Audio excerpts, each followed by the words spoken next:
Hey everybody, welcome back to Airsoftology Mondays, the show that answers your questions, helps you out in a pinch, and also has some new stuff he wants to share. Am I talking to myself in third person? I want to share with you.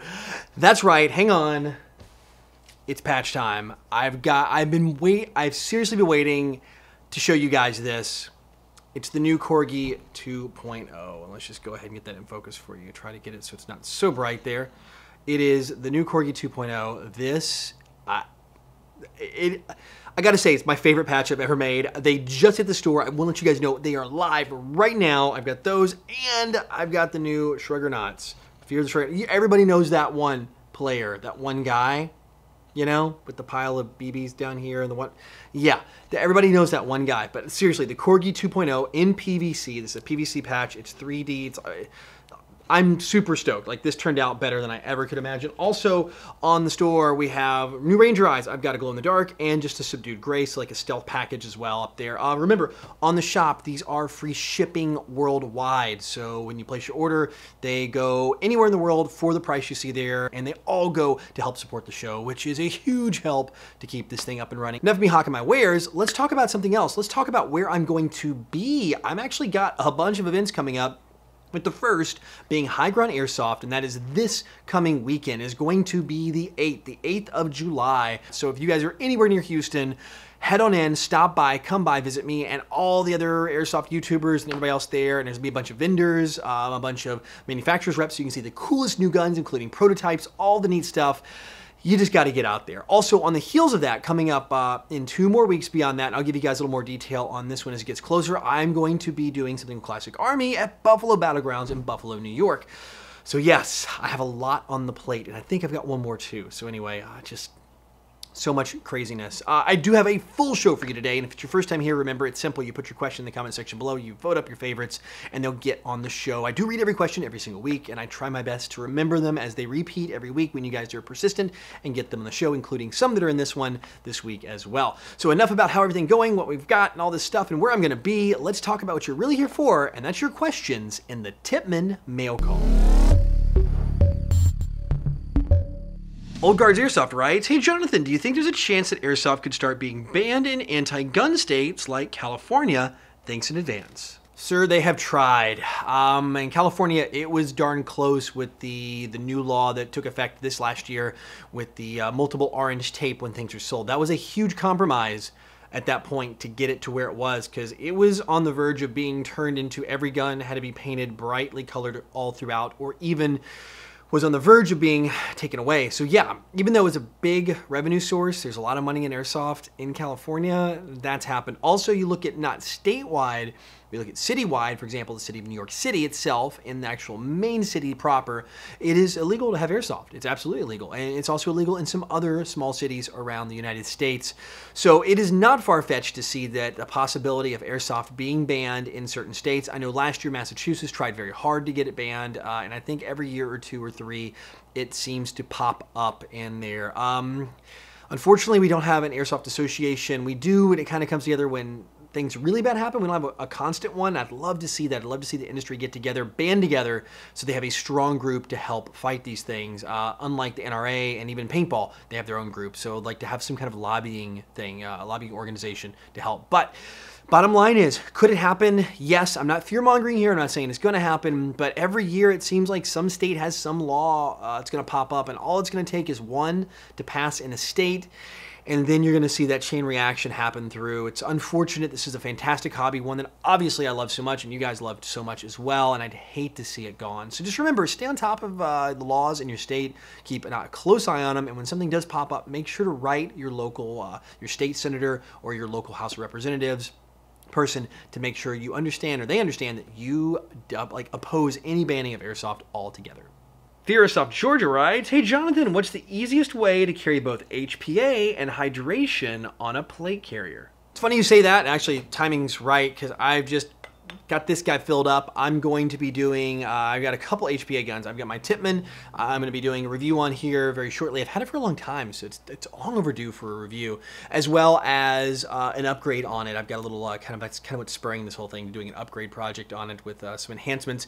Also, I've got another one coming from Z-Shot, a Knights Armament Stoner. I've got that coming inbound with HPA, so it's going to have like a Wolverine. It's going to be tricked out. It's going to be awesome. So I've got my tank filled and ready. But anyway, how to deal with this plus a hydro, because usually this will go in your hydro pack and then you don't have a place for it. There's a couple solutions. One, you can get like a mini map hydro pack, a smaller backpack hydro pack, or just one that sits on the side, and then you can get a pouch for one of these. In fact, I'll tell you, probably the best one out there right now that I know for Airsoft is the one that Vulcan makes. They make a tank pack. In fact, I did a review on it like a year ago, maybe? I think. I'm going to try to find it for you if I can track it down. It's in the review catalog. It's buried, but I'll dig it up for you guys so you can see and throw it up in the corner here. I think it's a fantastic tank. It is designed purpose-built for tanks to go onto Molly on your pack. The other thing, and it's something new and it's something I've really been looking into getting myself, a lot of my friends have been picking them up, they love them, are these core ice plates. And it's a plate that goes in your plate carrier, so it's the shape of a plate. So if I can do it the right way, there we go, do the right shape.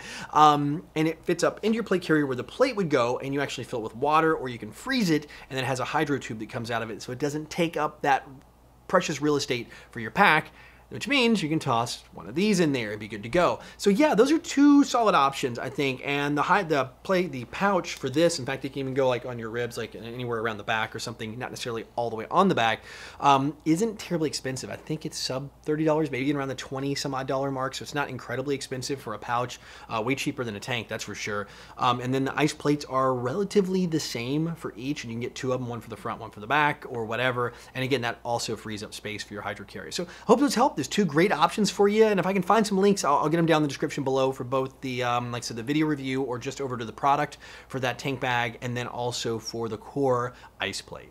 Daniel Wilmot writes, "Hello, Jonathan. What's your favorite Airsoft memory and why?" It's hard to pick a favorite, but I will tell you this. All my favorite memories, and I will tell you one of my favorites, all my favorite Airsoft memories are around the shenanigans and fun hanging out with my friends and buddies and players after or before the game.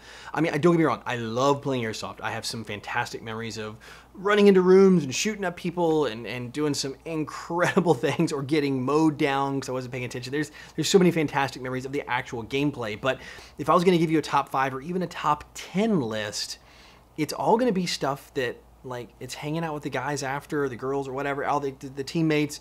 It's really that. So I'm gonna say my number one, and this comes from Operation Broken Home. Was it 3-4 years ago? Operation Broken Home number 2. I know that, I can't remember, I think it's 4 years ago now, maybe, or maybe even more, who knows. It was all of us, a whole group of us together, a big media group, all hanging out with some other people, just having a good time. It was super late, we had a campfire going, we were camping out there, there's this crazy shack I was staying in. Oh man, the place was terrible. It was so bad, like full of spiders. Anyway, we're all over there, and we're around the campfire, and you know, the night's starting to wind down. It's gonna be the next day, we gotta go play again. And one of the guys, I won't say his name because I don't want to give it away, is totally asleep. He's fallen asleep by the campfire in a chair, and he's holding one of those massive jars of like the cheese puffs, those cheese puff balls. I mean, it's one of those big, massive Sam's wholesale, Costco-sized monsters, and it's just like half full, and he was pounding them, eating them, and fell asleep. He's right there. So we got one of our Thunder Bees, pulled the pin, dropped it in there to set it off, and of course the cheesy poofs fly everywhere. He didn't budge an inch. He was out cold. It was just, I mean, I don't know, it's just shenanigans. So we started like throwing stuff underneath his chair, like setting up pyro, doing what we could to try to wake him up. It wouldn't happen. He was just sawing a log, snoring. I think those are the best moments where you're just being stupid, having fun, and just enjoying yourself. I think almost all my memories for Airsoft that are the best are all around friends. So yeah, that's a little story about mine. Grenade and cheesy poofs, or that's, I don't know, that might even be the title of this video for all I know. All right, guys, that's it for questions this week, which means it is time for the Code Red Headsets video recommendation of the week. And this one is a channel that, again, incredibly, I didn't know existed. It's R2B Milsim GC, and it has 88,000 subscribers. It's a US-based channel, lots of Milsim product reviews, Q&A show, very similar, except much more heavy in gameplay than here. So like you take out like my amount of gameplay I do, they're kind of doing product reviews, and the amount of product reviews I do, they're doing gameplay. So much more gameplay heavy if that's something you guys enjoy watching. This is a channel that I, honest to goodness, didn't know existed. And I stumbled upon it like a lot of channels, and I was like, wow, and started, of course, hit the sub button, and then, you know, the rest is history, as they say. Definitely a really cool channel. One of the more recent videos here is Operation Iron Horse 2. I watched it. The lead up is great. The action, the pacing, all of it's a fantastic channel. So if you guys haven't had a chance, and if you were like me and you didn't know who this channel was until just now, definitely go over and check it out. If you like what you see, hit the sub button, let them know I sent you over there and said hey, and definitely give some of their videos a good watch. Like I said, I enjoyed it. I hit the sub button, and now I'm a subscriber there. So yeah. Oh, by the way, too, before we get out of this section, before we wrap this thing up, I want to know, do you have any channels that you watch? There's so many out there. Unfortunately, I don't have the time to go. I would love to consume more YouTube videos, but there's just only so much time of the day. I'm usually back here on this computer creating them. But do you have a favorite channel you love? Let me know in the comment section below, along with your questions as well. I want to see them both. I want your suggestions. I've found so many great ones because of you guys out there, and I still want to explore more. So yeah, put them down there, and if you got favorite ones, like comment on the little threads and comment on there and vote them up so I can see those as well. So again, that's it for this week. Thank you as always for being so cool and hanging out and answering each other's questions down in the comment section and asking so many cool questions in the comment section. Don't forget, like I said, got new patches. I got the Corgis. I got the Shruggerknots. I've also got a bunch of the other stuff. I still got a couple of the original Ranger Eyes. I've got a bunch of the new ones, the glow in the dark, and the gray ones here, as well as some other custom patches, including the Happy Camper patch, which is like this yellow one, but it's the brown version of it in the store. Oh man, I got a bunch of patches right now in the store. I've totally restocked. Again, free shipping anywhere worldwide, so it doesn't matter where you live, you're all gonna pay the same price, and I do get those out, like basically shipped to you within a couple days out the door. So anyway, until next week, thank you for hanging out and being so cool here, and go out, play some Airsoft, have some fun, but no matter what you do, call your freaking hits.